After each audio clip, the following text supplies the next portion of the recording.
Welcome back to the Lost Beat 6 show. We're glad you're here. We got another good one for you here. We got Bert Vellky here, the Mr. Rogers of the group, if you will. This is a continuation of Making the Scene with PLaNETS. When we got a few more to go, we might take a break for a couple weeks to kind of stretch it out and figure out some things about what we're going to do towards the end of this to cap it off. We might phone a friend or two and see how things are going. Maybe even have a beef session because we haven't done any of those the last month or so, or over this past month. This past month, we're working on Beefing Around the World's coming out June 4th. We're just prepping all that and doing things like that. So anyway, we'll have more announcements. We'll have more stuff like that down the road, probably in May. May's coming up, so we're going to get some stuff going for that. Anyway, yeah, it was really good to talk to Bert. He's another dude I could talk for hours with. So I should let you know, or if you know Bert and you like Bert, he's got a new album he's working on, and he's going to be coming out this summer. And I don't have a date on that, but there's a link to his Instagram page in the show notes. So if you want to follow him and get all this information on what he's been up to, and for more information on the record he's putting out. So let's move on to the show and let's get going.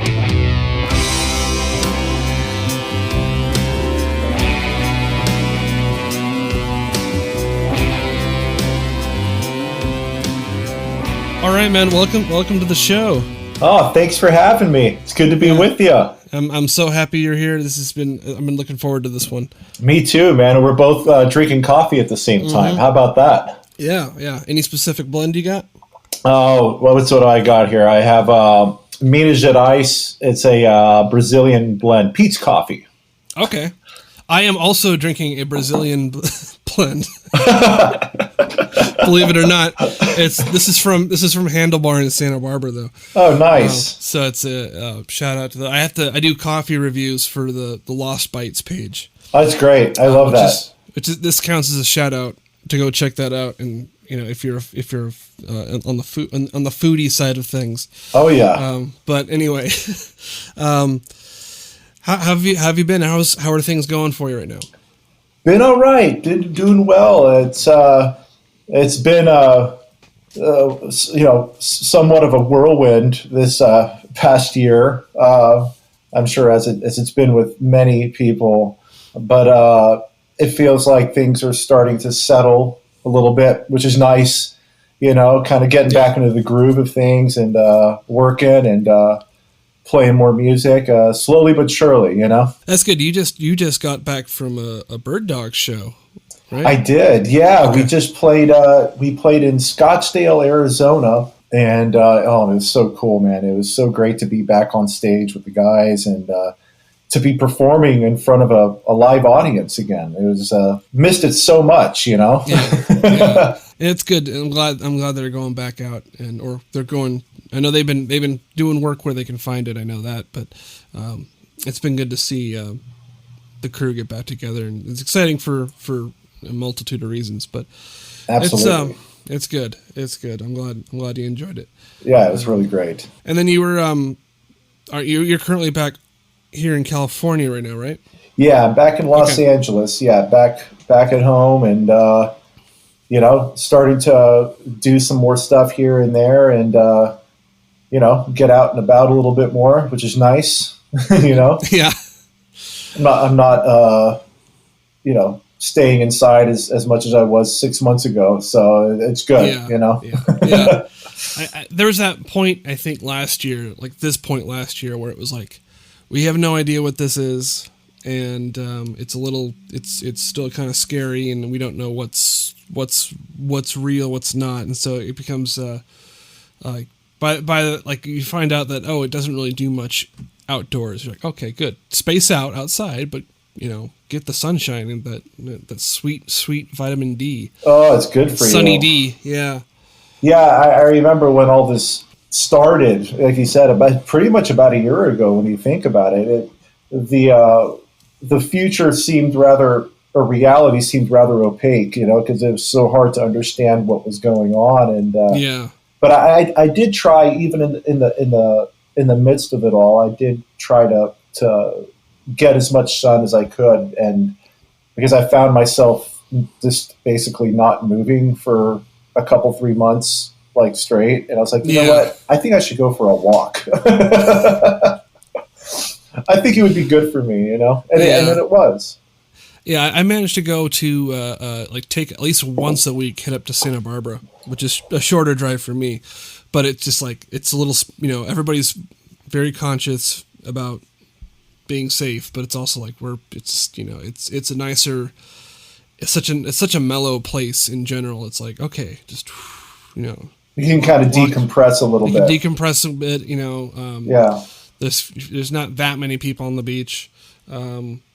And it's a little bit, there's a couple of coffee shops they had outdoor dining. And the thing I kind of like, while we're just in the COVID catch up here, is that I really enjoyed all these main drags, these main space, like streets, like Main Streets and State Street, and they've all closed down and become like open dining patios in the street. Wow. So you get that kind of Mediterranean vibe about like outdoor or European / like Mediterranean vibe about dining outside.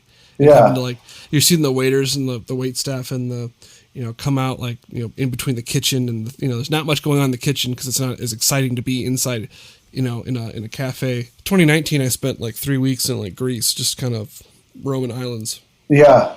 Oh, it's beautiful out there. I've never been, but I heard it's beautiful. Yeah. Zach says he wants to go, and I'm like, I will take you.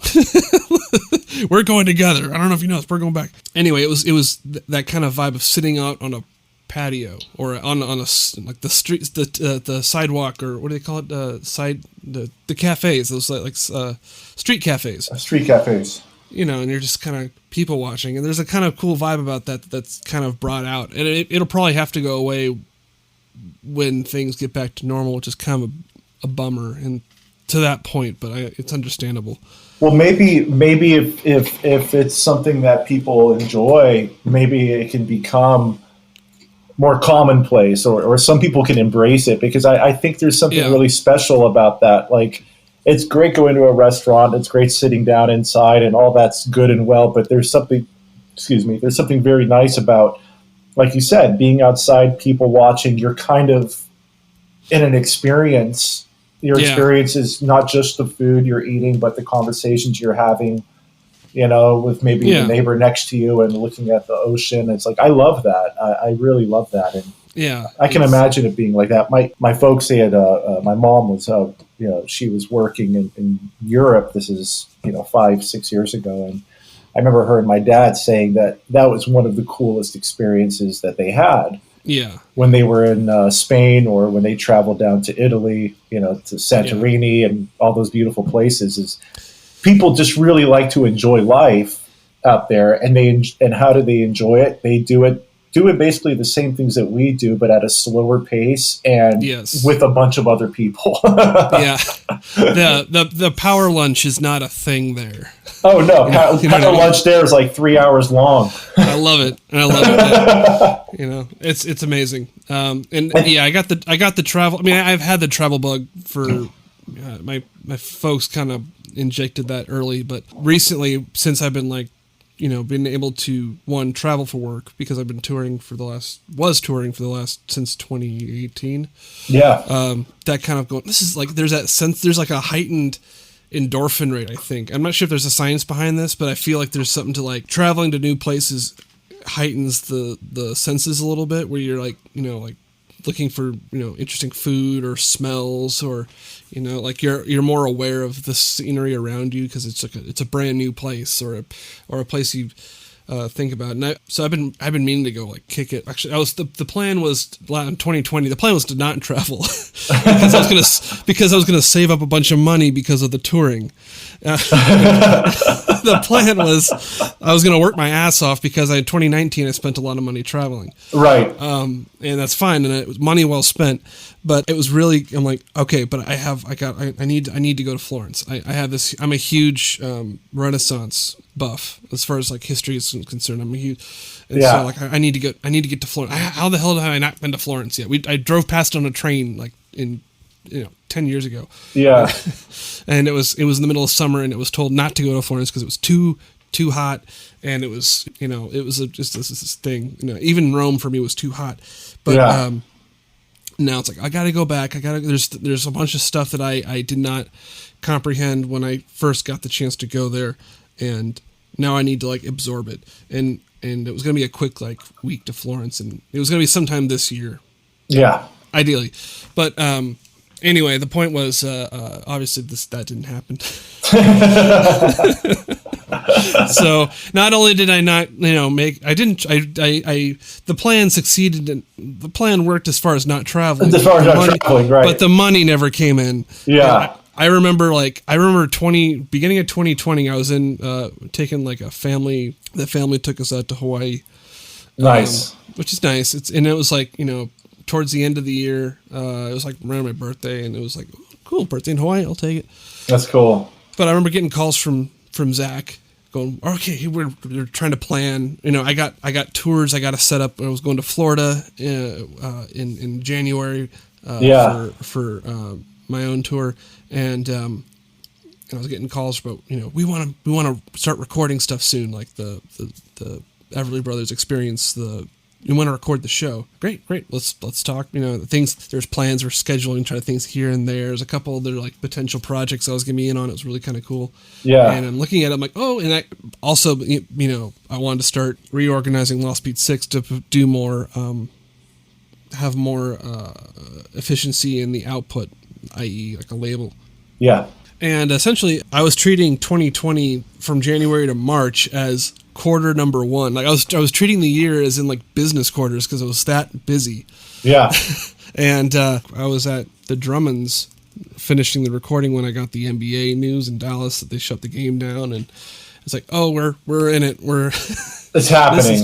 This is trouble. So anyway, that catches me up on that situation there. Yeah, it's interesting. No, it's sort of the same thing for myself. I had in a different way, a whole bunch of stuff. I mean, I'm sure it was like this for everybody in one way or another, but so much stuff that was, in the queue ready to go, whether it be a record finishing or going on tours with the Everly Brother Experience, and doing shows of my own here in Los Angeles and around California, and it's just like, came to a screeching halt. It was crazy how that all happened. But the silver lining, I guess, would be it gave the opportunity to sort of learn things in a different way and try to come to one's senses about the world and also a self-understanding that probably would not have happened as easily had I been as busy as I would have been. And True. So just trying to look at the glass half full as much as possible. But yeah, it was definitely a bummer that all that stopped, but it looks like it's starting to get back, thankfully. With that little like shadow of the Michigan situation, I think that's a little Michigan variant hitting younger people. But apparently, every time I read it, it's like, oh, it's for people who haven't gotten like vaccinated yet. I'm like, okay. Yeah. Cool. Yeah, there's the one caveat in the ray of sunshine right now, Okay. All right. But I've been told, as far as of this recording, which is April 12th, I think, there are show dates on the horizon for me, and I'm sure obviously they've been things are kind of looking up for you as well. Yes. So yes. I think I feel like we've done, maybe it was good that we had like openings and closings so we can kind of like get used to the valve being turned. So we know, okay, too much, go back, too much, go back. Yeah. Because I think right now like California seems to be doing pretty well. That's good. Just play by the rules here. Play by the rules. Yeah, I got my fiance got her shot. She got the J&J a month ago when J&J was still good, I guess, before the other stuff happened. But she's good. My future mother-in-law she's vaxxed, fully vaxxed. Nice. I'm half vaxxed. I'm getting my next shot on Monday. Okay. And next Monday, and my dad and my sister back in Texas are vaxxed. So there's some peace of mind to that of like, you know what I mean? It's totally. It helps a little bit, especially with Texas like going balls deep, and the reopening. It was like, whoa, yeah, it was scary, man. Yeah, it's sort of walking a fine, really threading the needle because you don't really know, Yeah, and yeah. but fingers crossed. Let's The put one some thing good vibes out there. yeah, no, I think in turning the page into the next subject matter, I found this podcast series to be, along with a couple other things I've been consuming, media wise, have been a study in positivity. This talking to everybody involved with this whole planet's expanded cinematic Yeah, universe, and it's been wonderful to like and one of the reasons for me doing this was sort of a bizarre I'm trying to remember like a serious it's for me to see this happen in Los Angeles is a very strange phenomenon in regards of like the openness and the inclusiveness oh yeah, and the organization involved to pull this all absolutely, together. yes, So, it's more of a matter of it's been I'll figure it out and make my own theories eventually, but why don't you if you don't mind explaining your story with you and how you got into this world. oh absolutely. I think what you said is actually a great segue into it when you were talking about like the whole universe of it and it being somewhat of a rarity out here in Los Angeles, that kind of thing, with that kind of that energy and that positivity. Mm-hmm. And it's really, it's so cool because I really feel like PLaNETS and the community around PLaNETS was so very unique. I moved to Los Angeles in May of 2007. Okay. And I lived here for the better part of 4.5 years, playing with a lot of musicians, as one does, in LA. That's why I came out here, and I played with some great musicians and met a lot of great people. But there was never a sense, at least from my experience, before I met Zach and Dylan and Leon from the Janks and Paul from the Janks and then PLaNETS and everybody. Before I met them, I never felt a sense of community. I mean, a lot of musicians were doing their thing, and I was just sort of in this blur of stuff. But I felt when I met everybody from PLaNETS and the Janks and Badass Bands and Mars and the Massacre and all the groups that were there, LA Riverbend and everybody. It felt like home. It felt like a home that I had been looking for 4.5 years being in LA. Mm-hmm. And the way that it came to be was when I originally met everybody. It started a project with a couple of coworkers at my job, and the first incarnation of that band, we were called the Space Race, so fittingly. and we at that point, I remember having like a band conversation saying, if we really want to get out there and start doing our thing, we have to go check out a bunch of bands. We have to go see what LA is all about, Yeah. And at that time when that band had formed, I had taken about 1.5 years sabbatical from doing live shows because I was writing a bunch of new material. I was starting a new job, and I was trying to kind of figure out what I was going to do and how I was going to do it. So the band at the time, it was myself, Alec Leva, and David Ray. We started going to a bunch of venues in Los Angeles. This is the Crazy Brave at this point, or is this different? This was the first incarnation. So this Okay. was Crazy Brave came to be a couple years later on. Copy. Okay. Beforehand, we were called the Space Race. Oh, that's right. You just said that. I'm sorry. Oh no, it's okay. And we were only together. That particular group of guys we were only together for a couple years before it became the Crazy Brave. But long story short, we started doing what you're supposed to do as a up and coming band or a band. You got to go out and see what's happening around you. Meet other musicians. Meet other bands. Go to venues and kind of see what's going on, and get booked in certain places. So we started doing our homework. To start and get out there and network. Yeah. And the first show I went to was a show that was hosted by Joe Lynn from Badass Bands. And the two bands that are on the bill were The Absolute and The Jinx. Okay. I believe there might have been another band on the bill, but we had gotten there when it was The Absolute and The Jinx to play. Okay. And we saw them play. We were blown away.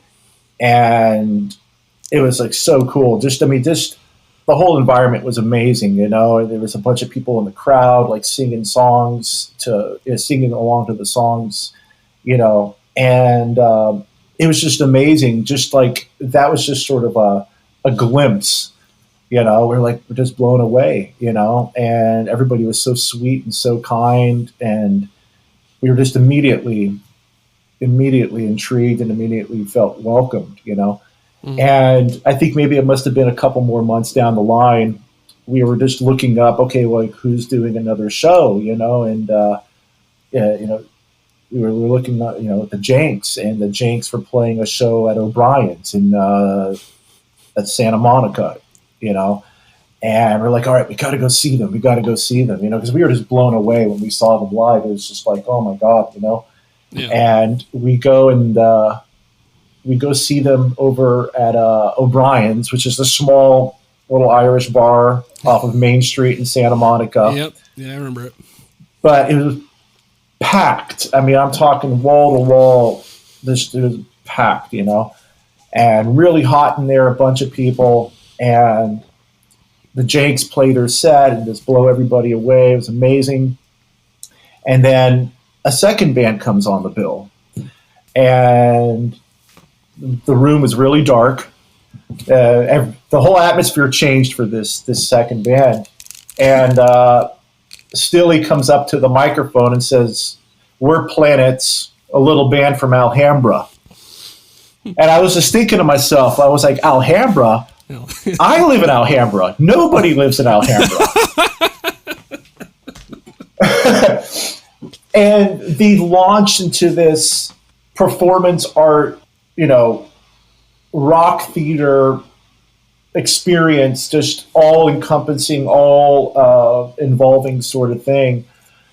And we're like, holy shit, and it just blew us away, and seeing them and the Janks on the same bill together.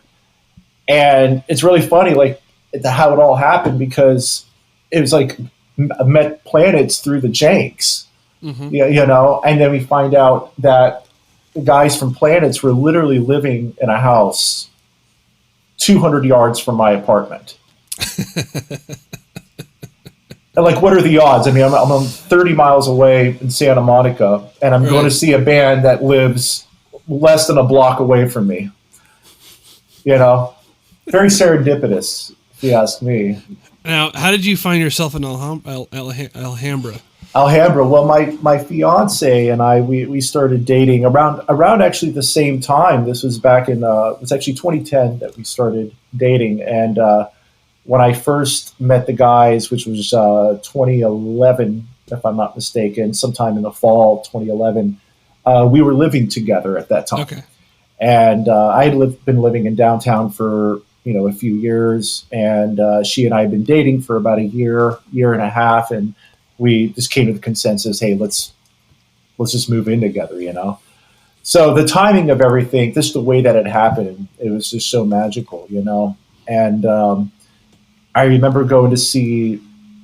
I remember seeing them all play, and I remember talking to the band, the guys who were the group that I was playing with at the time, and seeing the Janks and seeing PLaNETS play on the same bill together was profoundly influential on us. I mean, in more ways than one, just on a musical and performance level. And then getting to meet everybody and talk to everybody, it was even more of a profound influence, because we're like, oh, everybody's so loving, everybody's so kind and accepting, and they want to have conversations with us, like we didn't know anybody, like we were the new guys on the block, or we were just a new band trying to do our thing. And a lot of bands that because we had been to several shows and stuff before seeing the Jinx and the Absolute play at Silver Lake Lounge, and we'd never, like when we encountered and went up to go see other bands, that they were kind and stuff, but the guys from the Jinx and the guys from the PLaNETS, they would give us hugs. Yes, they were like the hugs. A hug, like this sort of like human connection, and immediately made us feel welcome and like a part of the tribe. You know what I mean? I've mentioned this a couple times, I think, maybe as recent as to Zach on a couple podcasts ago by this point. There's a level of certain places when you go to like songwriter nights, and I'm not trying to knock the songwriter nights, because I know some people have put them on and they're pretty good people, but like there was a level where you get the sort of you talk, and it's hard for me because sometimes when I talk to somebody, I have like I want to collaborate with people, but I don't want to sell them on an agenda I have, right? Right. And even though it's like I'd love to, like say, hey, let's like you don't want to do that. You call it every time there's a phone call, it's for a purpose, right? There's no real not most of the time I do it. I don't usually call somebody on a aimless, hey, let's kick it. Like, let's go on with the exception of very few close friends. Right.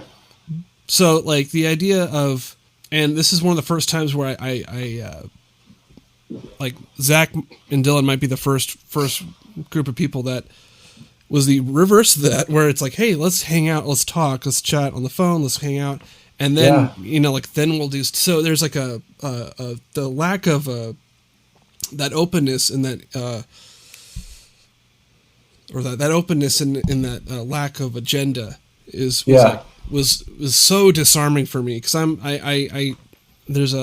know if you've heard this, but I have a cynical sound man approach to things sometimes, where I'm just like eyebrow raising or indifferent, or I'm just trying to like there's a level, sometimes it's like I'm overly professional about things, where I'm just like, yeah, it's just a job, just keep going, right.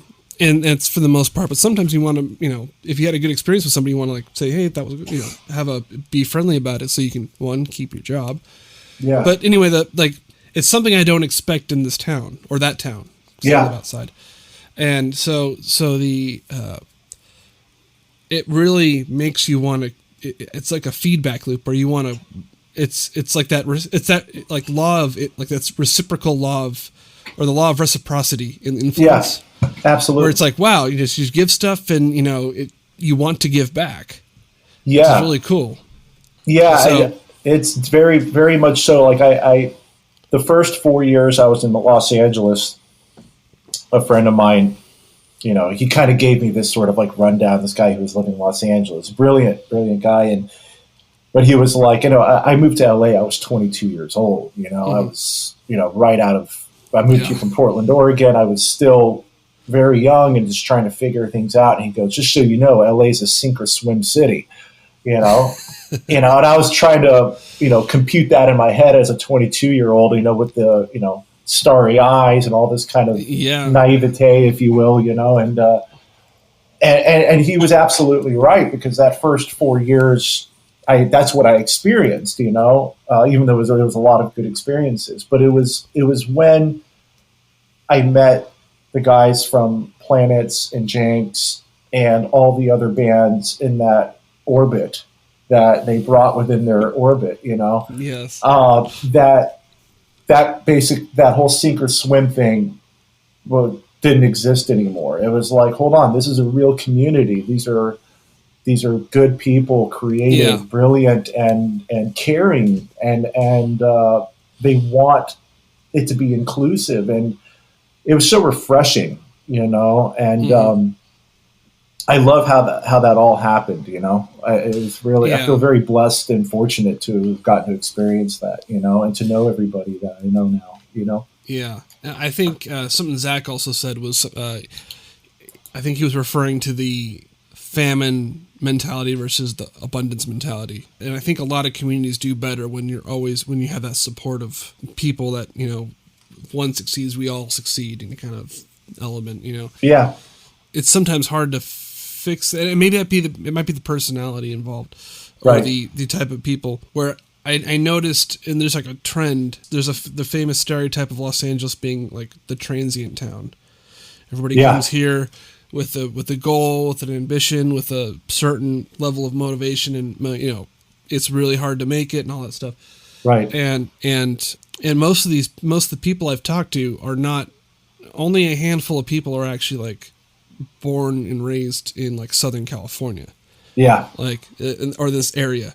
So there's that transient element to it, but there's also there's a level of I don't know if it's like the Midwestern rural kind of Southern hospitality element or because sometimes that's well-meaning, but sometimes passive-aggressive. But it's often but most of the time it seems to be this meaning well. Like it's I don't know if it's the filmmaker element of like film and theater productions require teams of people to work. Right. So it just helps if we have more people to do stuff, we can get more things done. More hands on deck. More hands, and the right hands too. And the right hands, absolutely. So I don't know. It's been a fascinating journey for me, or just theory wise of what I'm at a loss for words. I'm trying to figure this shit out. But I think, and I mentioned this before, but the Couch LA last year kind of reinforced the community that was now forced to be separated. Right. And the idea that this could show up, and I popped on the stream a few times. I saw your set and I enjoyed it. Oh, thank you. Yeah. And Sing Me Back Home is a favorite of mine too.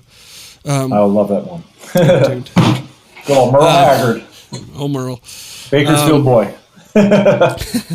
God, but the idea that there was like a YouTube, and I'm not like, when it comes to the internet, I don't usually comment or I don't post a lot of things. It's not something and if I do post something, I often regret it. It's not even something like regrettable. It's just like, wow, that sounds cringy coming from me 10 years ago. Like, wow, what was I thinking putting that up? Like I didn't mean that for posterity. That was just a spur of the moment thought. Yeah. Whereas, it's supposed to be sort of cutting edge or edgy. Like, you should check out. Like, I remember one time when Facebook was brand new, I wrote like some review of like In the Airplane Over the Sea by Neutral Milk Hotel. Oh, nice. And I like tagged a bunch of people and you should check this out because it's really good. And I'm like, this is amazing. And it's like, it comes off really, for me, that comes off really cringy in my I even see mentality. My stuff that I put, 10 years ago on Facebook, and I'm like, why did I type things that way? Why did I use excessive amounts of exclamation points? Why did I use that? Yeah. Why did I use that Dylan quote as my motto? Hey, well, he's not a bad one to quote, though. He's not a bad one, but it was off Tombstone Blues, and I love that. I love that song, and it's because it's so snarly. It feels like it's really like, even on a sonic level, he seems like that album. I love that album because it's giant. It's basically a giant, for me, I interpret it as a giant middle finger to the folk purist community that was like, they kind of like that tried to disown him and stuff because he went electric. Yeah. Yeah. It's like, oh, okay. You guys aren't really, you guys are just as phony as everybody else. Okay. Peace. Yeah, exactly. So, it's 2010 and I like Bob Dylan. I'm 19. Or 18. I was 18 at the time. So I was 18. I like Bob Dylan. So that's awesome. I don't know, man. It's, so I guess where that's a long segue into saying that I don't do a lot of internet commenting or tweeting or anything like this, so it makes it hard for me to build a presence on social media. But watching Couch LA and watching the streams that happened over the last year, and everybody's like hopping on and attending. They're on time and they're commenting and they're like, wow, that was so cool. I remember that. That was so awesome. And I go, what? No one does this on YouTube, no less. No one has that kind of. It's usually some sort of like cynical, or also cringeworthy comment. Like the worst comments on YouTube is when you see one of those old '70s videos. Oh yeah, the B team of progressive rock stars, like say like Camel or Gentle Giant or something like that. I'm not saying that they're B team as in they're not as good, but they're just less. There's a tier of popularity. Yeah, and they go, these guys who put like, and this is back when like YouTube was like still kind of it was still the first 5 years of YouTube, or they go, these guys put Justin Bieber to shame. I'll go, oh God damn it, stop it. Like, yeah. So YouTube comments, notoriously bad, but watching Couch LA was like, wow, everybody's really digging this. And if there was an act that I was less into than other acts, everybody was still polite. And I'm like, this is really, that's just the way to go. And so, like I said, I had that cynical sound man attitude, so I have like this. I think the last gig I did was with Buddy Guy at the Arlington. Oh, that's amazing, man! I saw Buddy Guy live, blew me away. That's so cool that you did. I was really lucky to work that gig because it was just it should not have happened, frankly. Based on the time that happened. But anyway, so you get that kind of like you've seen like Buddy Guy from the side of the stage, and then you see somebody else. It's like, it's good. Yeah, it's good. But everybody's really happy. Everybody's really like supportive. Oh yeah, on a YouTube channel, and it was like, and then they have all and then I think Nick and Adam were doing the all the scene changes, like the set. I thought it was really great when they were doing that. There actually was like set change times in the live stream. I thought that was really clever. Oh, it was super cool. Maybe they had to, but like it's they have the "What's your planet's name" letter thing, and they would have little montages and flashbacks and like collages from Kim, and stuff like that where it like. I think it's a level of not only was it like super receptive within this little community, but it was also fairly well documented for being such a small thing. Yeah. So it's, I don't know. It's fascinating. Do you think it would have gotten, could it expand a little bit bigger if it got more attention? Would the magic still be there? Oh, absolutely. Okay. Absolutely. Yeah, I totally think so, because you can't buy that for anything in the world. I mean, that's something I feel is a very important thing. And especially now, with everything that's been going on in this past year and stuff, I think that totally can be expanded on. Totally. Yeah. And there's some real value to that, because there's something to be said about that kind of, I guess you could say that, what would be the word for it? The sense of community and the sense of support. I think people need that. That's such an important thing to have in any community of any kind. But especially, in an artistic community.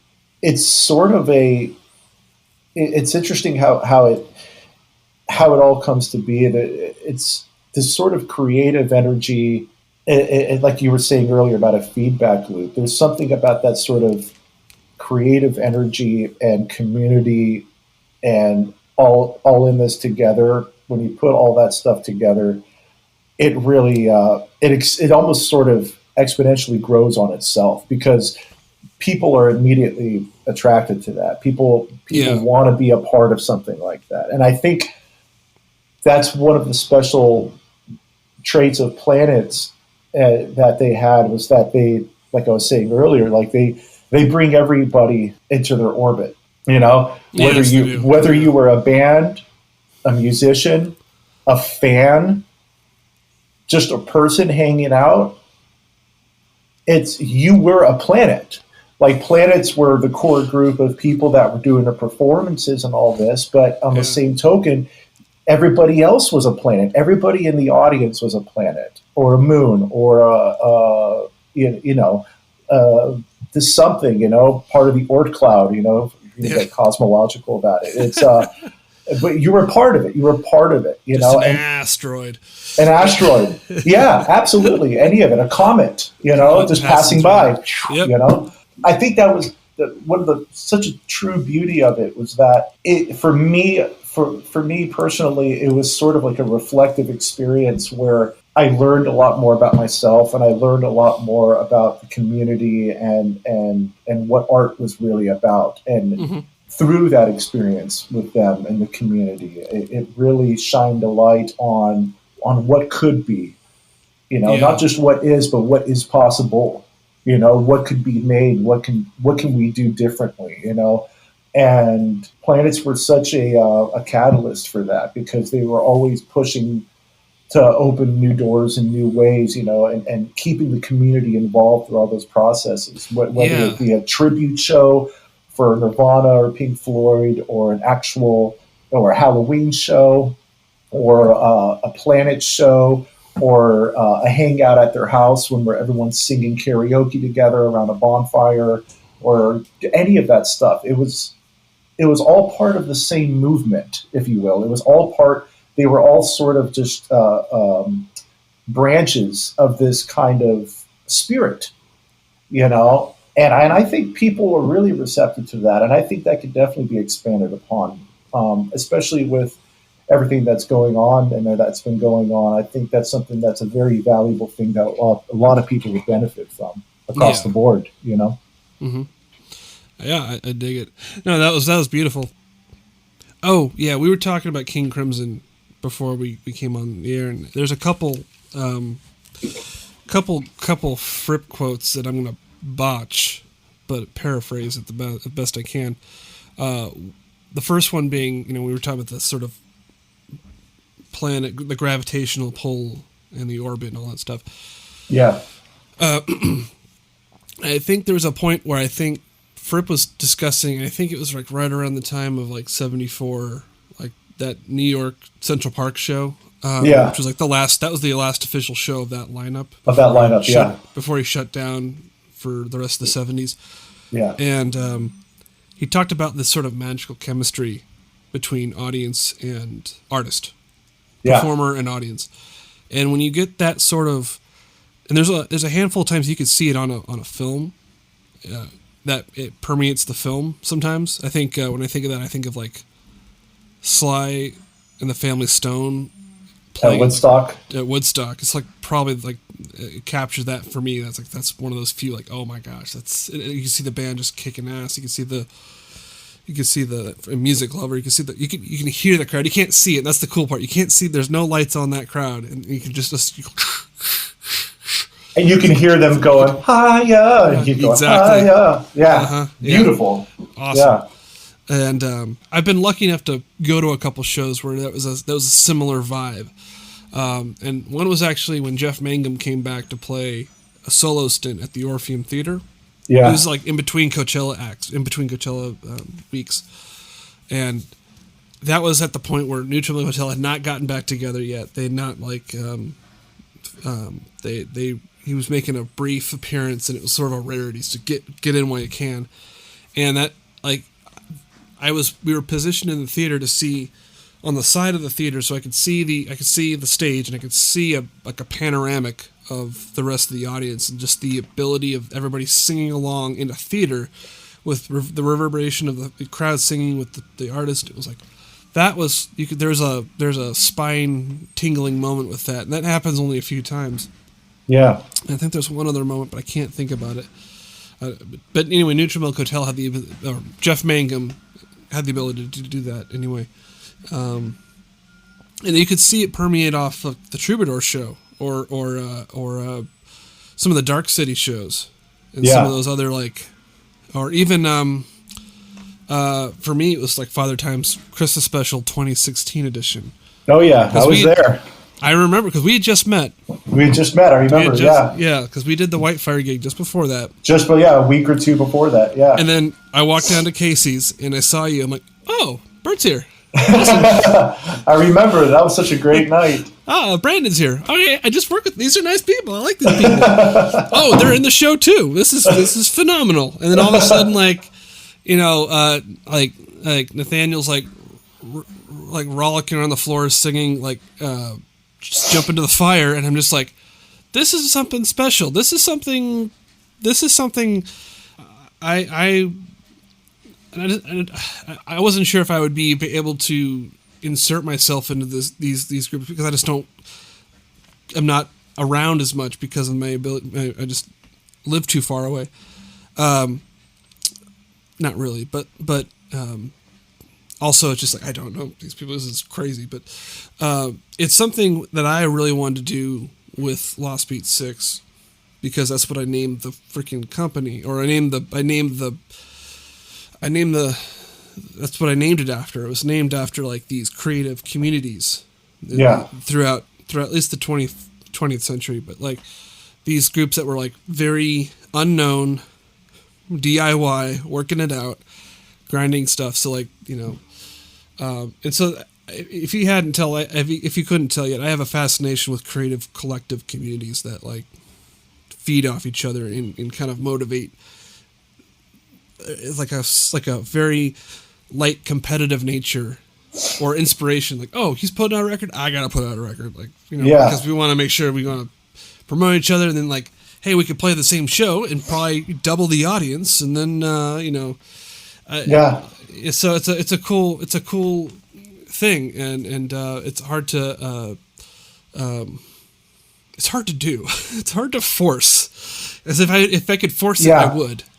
Yeah, it has to be it's one of those things that when it's organically done, when it just sort of happens, if you will, but with the, you know what I'm saying? Like with the, totally but of course, like you were saying, there has to be some sort of, organization and stuff, but the other side of it is also like this natural pulling together sort of collective sort of thing that you want to impress your friends. You want to share stuff, Yeah. And your friends bring out the best in you, like, and vice versa, it's like, you hear your friend's album, you're like, oh man, I really love the fourth cut on that record. And, that inspired me to write a song, I'm going to play it tonight, oh yeah, great, man. I mean, there's something about that. There's a camaraderie in that because as artists, that's, what's what you do. It's like you inspire each other, you support each other. And then on the other side of it, you also bring out the best in one another. Right. It's really this full circle kind of thing, which is pretty amazing, and the collective side of it, like you were saying, the whole artist community and the collective of it, it's just, that's where that kind of spirit can really blossom, if you will, and, come to fruition. Yeah. And the other King Crimson quote, another Frippian, another Robert Fripp quote, was when he said King Crimson is a way of doing things. So essentially what he meant by that, I think, is basically when he chooses that this is a project worthy of the King Crimson moniker, it becomes a King Crimson project. And so like it's very much it can do what it needs to do, it can be whatever it needs to be, and it becomes its own, once you put the King Crimson thing, it's now officially a King Crimson project. Like I'm sure Fripp could go out and get a bunch of alumni, which he did in the last couple tours he did. But I kind of see that with PLaNETS as well. I know in the time I've been talking to everybody, and especially Adam Stillwell, that there's and Nathaniel and Nick, and they're still doing stuff, which is really cool. Yeah, this is not exactly like in the band format or in a musical show format, but it's in a creative element that they want to bring out and they want to work on. So it's really interesting. It's like I try very hard not to wax too romantic in it, as if this will never happen again. So you hope it does, Right. But this it's not it's up to there's a lot of other factors at work to make that happen. Totally. I think what's, just to sort of like dovetail what you were saying, like, I think regardless, I think what PLaNETS, one of the biggest parts of their legacy was creating a community. Yes. And I think that community will always be there. And it's so widespread throughout so many different art forms and so many different musicians around the city and venues that I feel like, regardless of, whether I do something or anybody else does something or whoever is there, I feel there was a big influence there, that they had. And I think that part will still be there. I'm not sure exactly like who's living in what state or who's got whatever's going on, but I think that sense of community, at least as far as I can see, really is a huge part of that legacy. Good God, I hope it continues, Yeah, I think that seems to be the most for sure thing. And so I like I'm looking forward to what everybody starts pulling together. And I'm very optimistic about the future. And with that time, we can all return to see each other personally in a safe and healthy manner. But, it'll be that first show, everybody's back, whatever the show might be, and whoever might be playing the show, I think it'll be very special. Absolutely. So just to kind of focus on stuff you're working on. What are you working on? Anything? Are you up to anything special?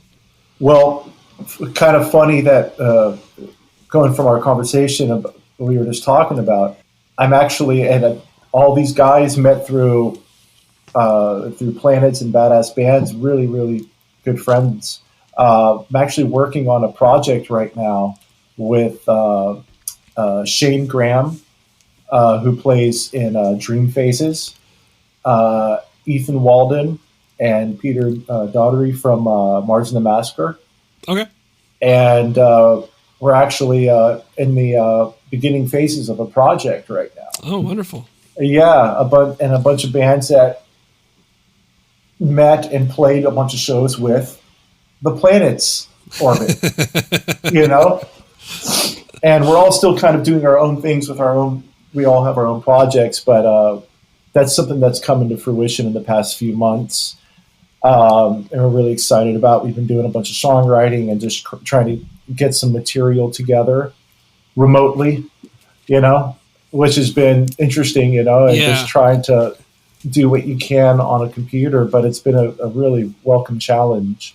And I'm learning how to do it more every day. I feel like I'm completely inept when it comes to technology, but I feel like I'm getting a little better every time I practice.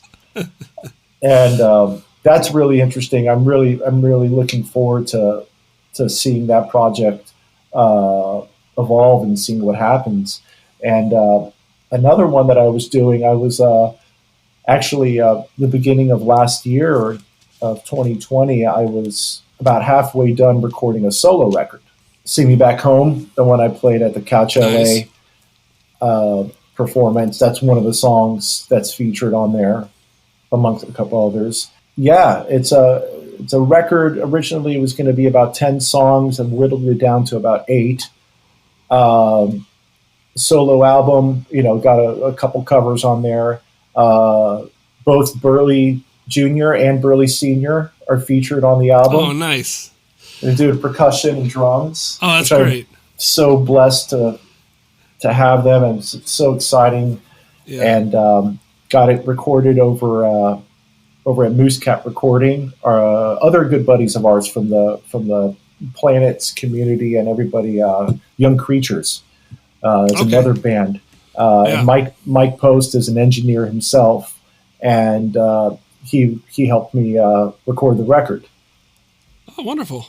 Yeah, and it's great. Still it's really exciting. The whole pandemic thing kind of put things on the back burner temporarily, but finally starting to get some things mixed here and there, and I'm hoping to get a single or two out by midsummer.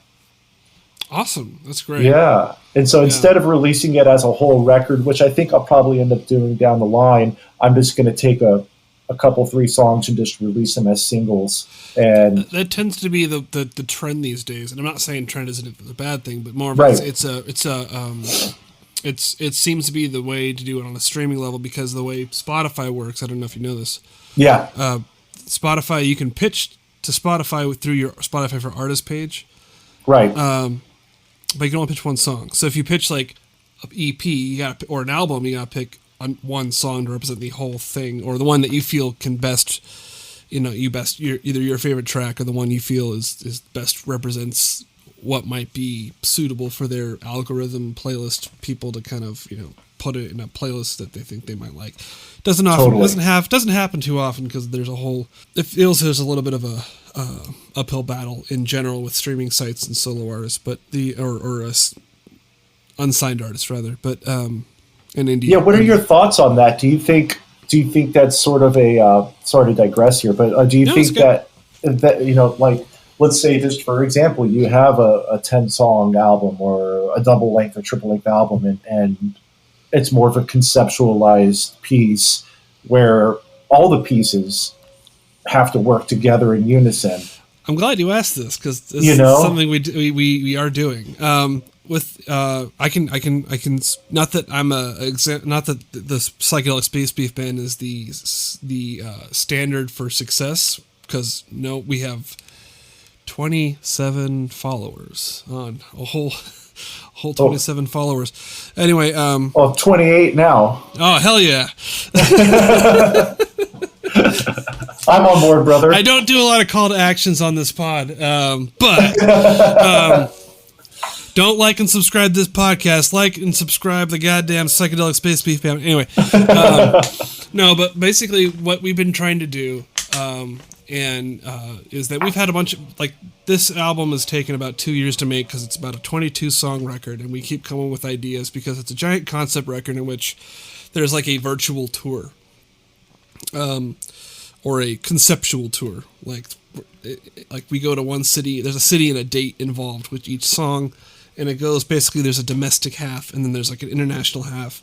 That's cool. And we're working on the writing element of it, because each one has a storyline to it, or a poem if we're lazy. Yeah. But I don't feel like writing that much. I'll just condense it. But what we ended up doing was we had like 3 or 4 singles or 3 or 4 tunes that were already done, like in 2018. And we're like, okay, they're just sitting here. So by 2019, let's just release a couple of these as teasers, And so those tunes had their own single artwork, and they had their own this and that. And then we're just kind of plucking along until we released the giant behemoth album. Yeah. And so what we're doing, the plan is right now is we released 2 more tunes. There's one coming out in streaming April 16th. I think by the time this comes out, it'll already be out by the time this pod comes out. Nice. Because I think it's coming out this Friday, and I'm not doing much. I'm conserving my money on the marketing end about that. But anyway, to answer your question, we had like 6 tunes out of 22 that were previously released as singles to kind of trickle in the idea of this giant album. Yeah. And, so, and then the plan was we have one song that everybody likes, and that will represent the entire thing, which is good. We actually agree on, if the band is like a core of like 3 or 4 people with some extended hands, and it's basically whoever we can get the job done with, we did. So, that's cool. So what we're gonna do is like that. We picked a song that's like our favorite, and there's a couple other tunes that I think might be still good singles in their own right, and I might post-release them, like make extended versions. Like, that's cool. There's one tune that like opens. There's like an opening sort of groove that we had to cut short, or we ended up cutting short, and then I said, well, there's a lot of funny stuff that we faded out of, so we'll just keep it rolling. Like just re-release it, keep it rolling, because I think sometimes I get worried that some of the digital aggregators and the stores that communicate, they said, oh, this song's already been released, we can't release it again. I'm like, just do it. Yeah.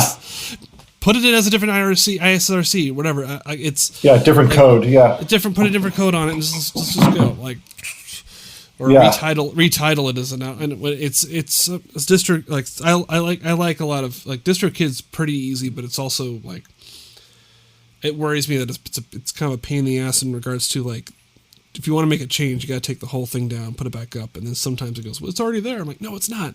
Dude, we took it down. Man. And if they have, it's to communicate that, it becomes kind of a pain in the ass. But anyway, so the plan to go, if you want to do, basically, if you want to go the route of stringing single, for example, do you plan any physical releases at all? Do you plan any physical? Okay. Absolutely. Yeah. Eventually. Okay. Yeah. I want to do, I'd love to do some vinyl. I think that would be super cool. Yeah. Because the music, at least for the solo record, it's more of a throwback in comparison to the other songs that I've written and performed before. So I kind of want to have that whole vintagey vibe thing of releasing maybe some vinyl with it, whether it be some 45s or an actual album, with the whole thing on it. You know what I mean? Totally. I think so. What I would do with that, I guess, and like I said, I'm not this is stuff I've been reading up on and people are telling me about, and I haven't had that proof of concept that it completely works because I just don't market myself that well, which is what this podcast is about. But the idea of setting up the single, so as long as they're consistent, I think people respond to the consistency. So it's once a month, because they want you to have that 4 week gap. So they have time for things to kind of settle down and they have time to organize it. You have time to pitch it to them. Right. And you can individually pitch the song and then you can do it again. And you can just put it again as when the album comes out or the EP or whatever you have, the collection comes out. Right. You just put it up again with the artwork that you want out of that, and then you also have a chance to do if you're not happy with a remix, you can, or you're not happy with the mix or a certain master, you can always make it say album master or whatever, album mix or whatever you want. It's album edition. So it's kind of, there's some creative ways with the digital stuff that you can do. Yeah. And then I think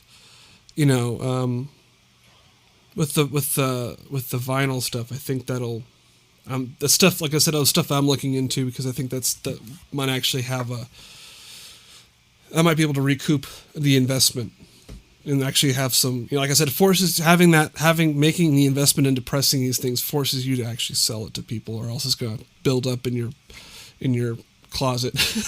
Yeah. So you got I have 500 records sitting in my closet. Right, yeah. I think Q-Rates has their own. We were talking about Q-Rates or crates. I think I have to figure out what that is. Q-Rates. Is it Q-Rates? Okay. I think it's what you said. Yeah. Okay.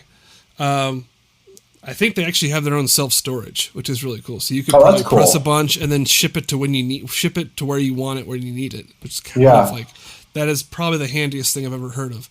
It's it allows you to decentralize your. You can have a 4-hour work week style, decentralize your office space or your administration. Just say, I need this shipped to so and so. Yeah, it logistically makes things a lot easier. Or ship directly to the fan, or to the person that bought it off the site. So it's okay, that sounds handy. So I will be doing some more information. I'm going to be doing a lot more research on this, and I'll keep you in the loop for sure about if you need anything from me. But that's awesome. Thanks, man. Yeah, for sure. So, but yeah, that's awesome news. I'm always glad, people are doing stuff, people are making new stuff, and I've had plenty of time to do it. It's crazy. It's the first 3 months of last year was just sort of weird because to be quite honest with you, that's why I was so happy to do the Couch LA thing. It was just so nice to do that because there was that first, I guess you could say 6 weeks or a couple months, if you will, of the whole thing when the pandemic started, where everybody in the world was sort of like, oh, what the fuck is going on? It's a zombie apocalypse, some kind of crazy shit. And me, being who I am, I overthink the shit out of everything to the point to where it's just, to my own detriment. I can sympathize.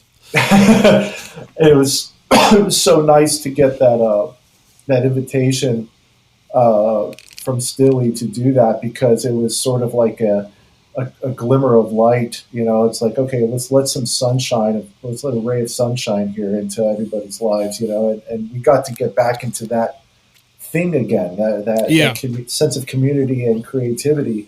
And that in itself, that whole experience of doing the Couch LA, before doing the Couch LA thing, I was sort of, like I was saying, I was just sort of really bummed out and just like, oh, what the fuck is going to happen with the world and all this stuff. But then after I did the whole Couch LA performance, it got, and watching everybody else perform and watching other people's songwriting and their conversations and their interviews and all that cool stuff. After the whole Couch LA thing finished, after those 3 days, I was like, you know what? I want to keep writing. Because for a moment there, I sort of felt like it was. I just didn't feel motivated before that, because the whole pandemic just scared the shit out of me at that point. And I ended up buying myself an interface after that performance and these headphones and a microphone setup, and I downloaded Logic on my computer and I started recording and I started writing again. And I was like, well, if I can't go out and perform, and if I can't go out and see my buddies and songwrite with people, well, I'm going to just stay busy at home. Yeah. And it was very motivating to do that, and to see how everybody else was going to be continuing to do that and their plans and keep writing and stuff. And it was just nice. It was really nice to be a part of that, Yeah, it was, and I managed to talk to I talked to Michael Jorgensen from Wilco. Oh, nice! I love Wilco. In the early edition of the pod, I need to. I don't need to follow up with him, but he gave me a couple referrals that I need to forward for some more shows. But he was telling me, like, basically he had like 3.5 projects done by the time we talked at the end of 2020. Yeah, so towards the end of the year, and so he was by that point he had like there's several different like he was totally probably the most productive I've seen out of anybody. Of course he's got a setup. He's got a really nice setup, but but just that sort of motivation to like, okay, we're here for a while. Let's get some things done. Let's get some, and for the most part, there's sometimes there's days during this whole thing where it just I think everybody did, but like there was certain ups and downs where I was super positive, and then I was super defeated because of world events, and then like all right, Monday, freshen up, like clean slate Monday. Let's set up the goals. Yeah. And then by Sunday I'd be down again. And of course some of the stuff was, like things like, okay, we're going to use Slack and we're going to do all our mixing through Slack. Like, well, I'll mix the tune. Like I picked up a Universal Audio users. Nice. And Luna came out, their big recording system, DAW system, and it's like, okay, cool. And so I'm going to mix everything, finish beefing around the world for good, and then everybody had a chance to like comment on the Slack, so it's like back and forth. It was like there was nothing but time. So the idea of like, making mix changes was not like a huge deal. Yeah, it's like, okay, cool. All right, a little up. Okay, up a little down. Okay, that's good. Let's book that one. Move on. Yeah, so it was good, and it was. So at least I could say that got done, and then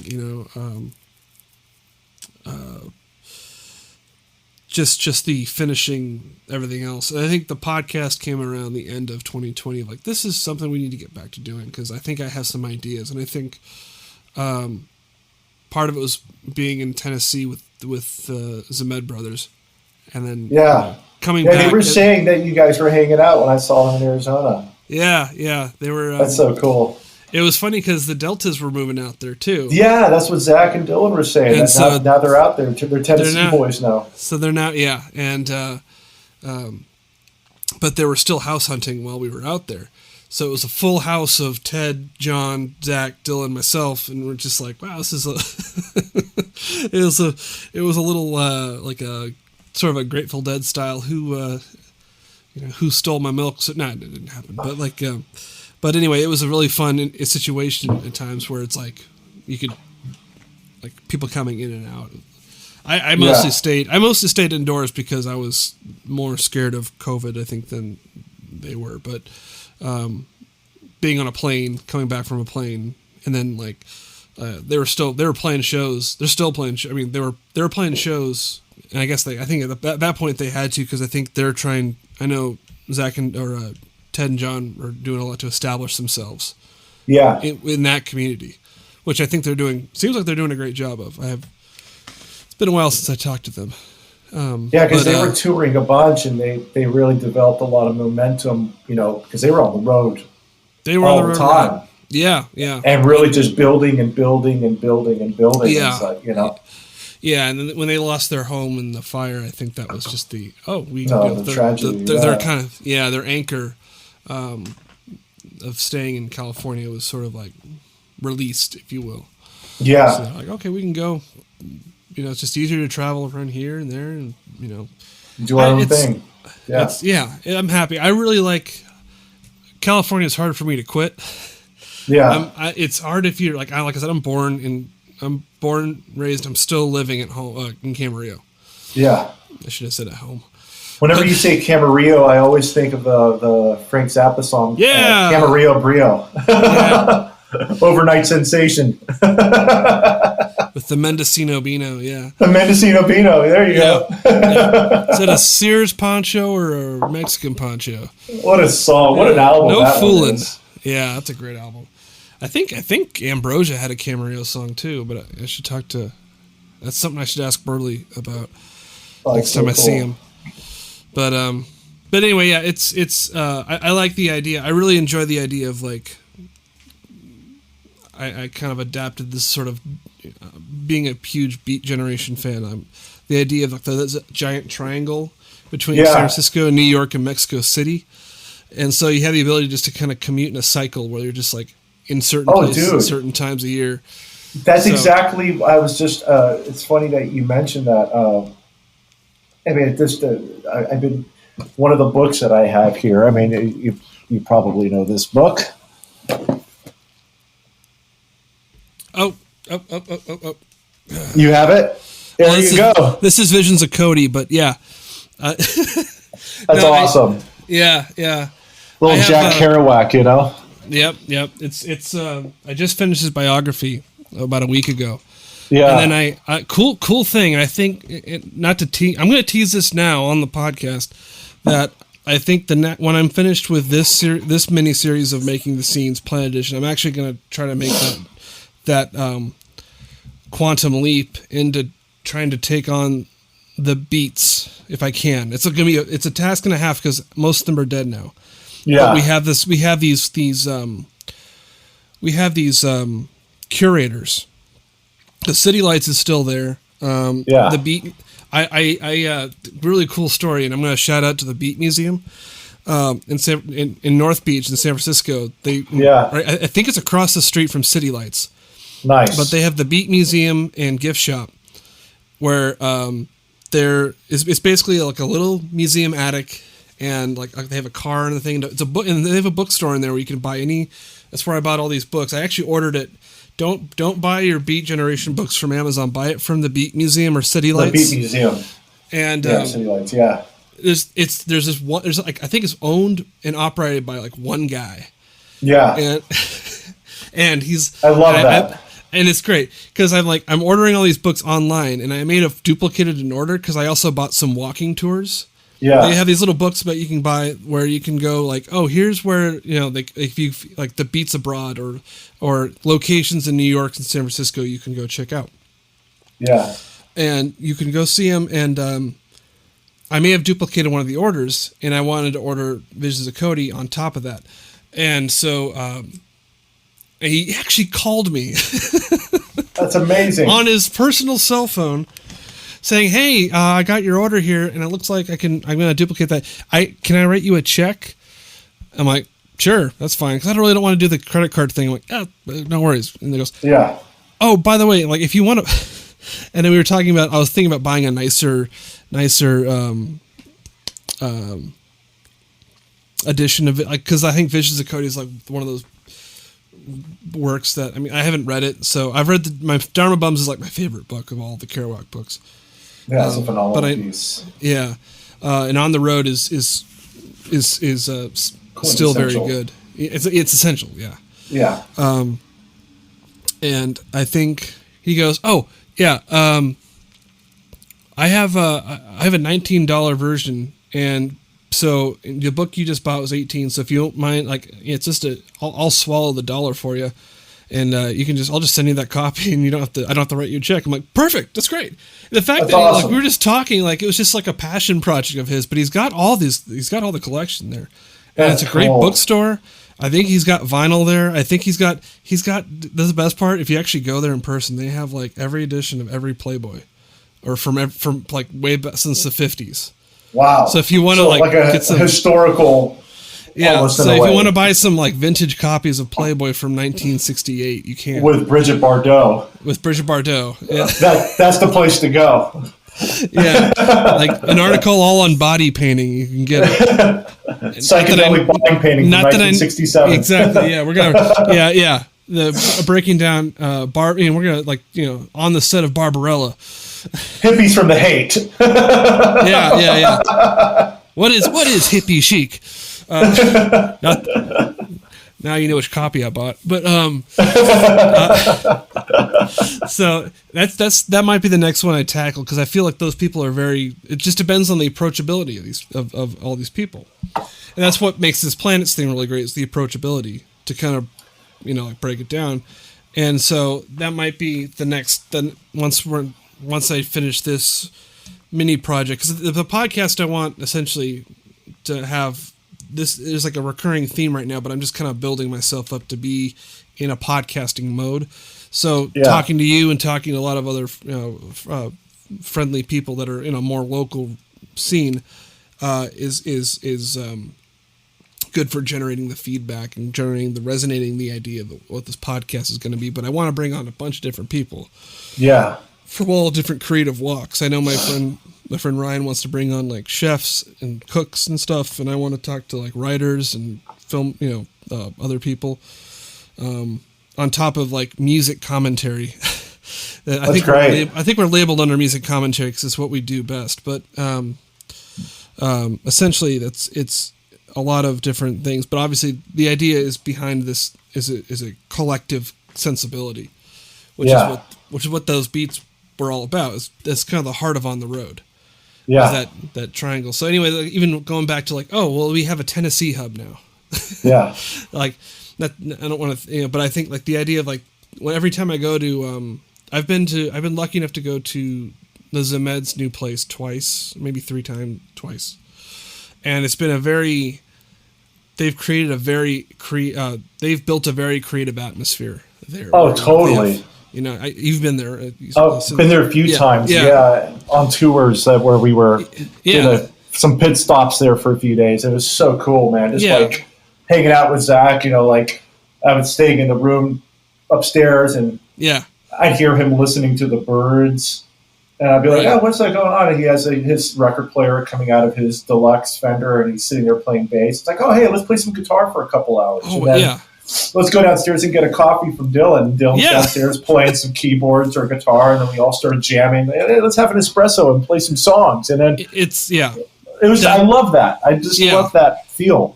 Totally. So you feel like there's and then like, we're gonna go to Columbia and go check out some go to some bands, square, check out some bands, and grab some vinyl and get some pie, get a beer, and have some food. Yeah. It's so that I really enjoy that part. That stuff makes me really happy, just in general, because I feel like, and the idea that I feel like there's a home there, for people. I'm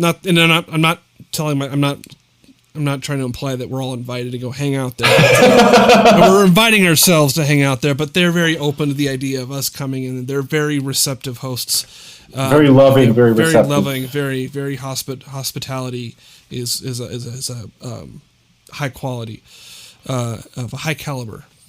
And that's and much like just like the guys from PLaNETS. Yes, the same thing. Yeah, and that's one of the things. Kind of, I guess you could say, to circle back to what we were talking about earlier. One of the beautiful things about it is all the friendships that ensued from this community and the collaborations that happened and projects that came to be that would never probably have happened before or in the way that they came to be, and there's something really beautiful about that. And when you were talking about San Francisco, it makes me think, if I were to compare it to anything like this whole PLaNETS community, it would, to anything that happened historically, probably the closest thing in history would probably be like that whole Beat generation and early mid 60s San Francisco with the Grateful Dead, Big Brother and the Holding Company, Jefferson Airplane, all those bands, Quicksilver Messenger Service, all those bands that just played with each other and jammed with each other and played in projects with each other and toured with each other and fed off of each other's energy and created more and more music and supported one another. And I just love that, man. I miss that so much. I really wish it was happening still, Well, I think, and I'm hopefully I can do my part to kind of keep some of that going. It's wonderful what you're doing, man. Hats off to you for doing this, man. Yeah. And I mean, there's a bunch of artists that I want to bring down from for now. It's like the operation is the Barbarians from the North coming down to sweep, because, like I said, we have a few artists that I really want to showcase that we've been cultivating up here in Ventura. Nice. And really want to. And I think they want to be playing shows. I want to be playing shows. I haven't played a show in 8 years, so it's been. It's something we want to do, and I think once we can, I think I feel like there's a good, we've establishing a rapport with all you guys feels like there might be a market, not a market, there might be an audience for that. Totally. So I'm really honestly, for me, I feel like the future is very, very bright. Right. Lack of a better word, but so I'm looking forward to the upcoming. I mean, I think you and I will be busy as hell come next year. Frankly, I think if you're back on the road with, either with Zach and Dylan or your other acts, but or both. Yeah, because I know, and that might be the same for me. I don't know. I'm assuming there's going to be a lot of tour dates with my touring act that I work for. So I feel it's a good, this has been a good, with the exception of all the death, dying, and disease, it's been a very good break for me anyway. So I'm looking forward to getting out and having that musical cathartic moment where we're like, we're back.